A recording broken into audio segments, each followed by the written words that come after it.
नमस्कार दोस्तों, स्वागत है आपका हमारे YouTube चैनल में। आज की इस वीडियो में हम जानेंगे कि नवरात्रि के बाद कलश के जल और नारियल का कैसे इस्तेमाल करें जिससे घर पर माँ की कृपा बनी रहे। कलश स्थापना जितने विधि विधान से हम करते हैं, वैसे ही कलश हटाते समय हमें कुछ बातों का विशेष ध्यान रखना चाहिए। धार्मिक मान्यता है कि ऐसा नहीं करने से माँ दुर्गा रूठ सकती है।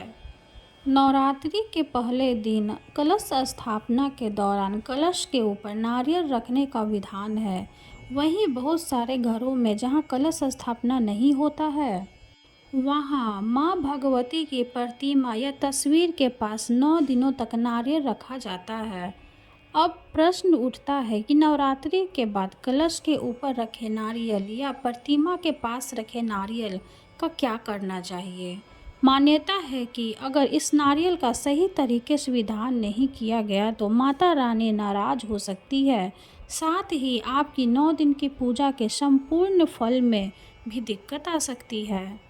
कलश हटाते समय कुछ बातों का विशेष ध्यान रखना चाहिए। नवरात्रि के बाद कलश पर रखे नारियल को लाल कपड़े में बांधकर हम अपने पूजा घर में रख सकते हैं। मान्यता है कि ऐसा करने से साल भर माता रानी अपने भक्तों पर कृपा बनाए रखती है। साथ ही माता रानी हमें धन वैभव का आशीर्वाद देती है। नारियल को घर के मुख्य दरवाजे पर लाल कपड़े में लपेट कर बांध सकते हैं।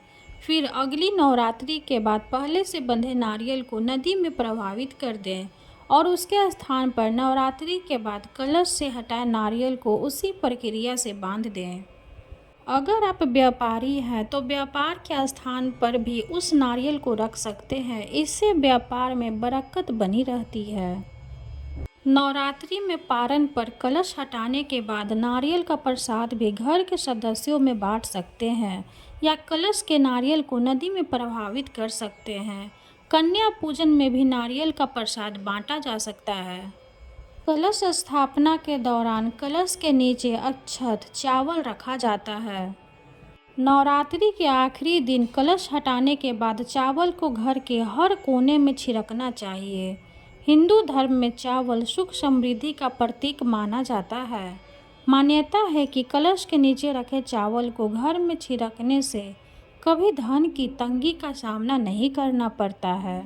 साथ ही घर में सुख समृद्धि और खुशहाली आती है। कलश हटाने के बाद उसके जल को घर में सभी जगह छिड़कना चाहिए। सदस्यों पर भी जल छिड़कना चाहिए। यदि आप व्यापारी हैं तो व्यापार स्थान पर उस जल का छिड़काव करें। किसान है तो खेत में उसका जल का छिड़काव करें। इससे सुख समृद्धि बनी रहेगी। इसके अलावा हमें नवरात्रि समाप्त होने के बाद पूजा पाठ की सामग्री को नदी में प्रवाहित कर देना चाहिए। माना जाता है कि ऐसा करने से किसी भी प्रकार का दोष नहीं लगता है और पूजा का संपूर्ण फल हमें प्राप्त होता है। यह थी कुछ जानकारी नवरात्रि से जुड़ी हुई। वीडियो अगर अच्छी लगे तो लाइक कर दे, चैनल को सब्सक्राइब कर दे। धन्यवाद।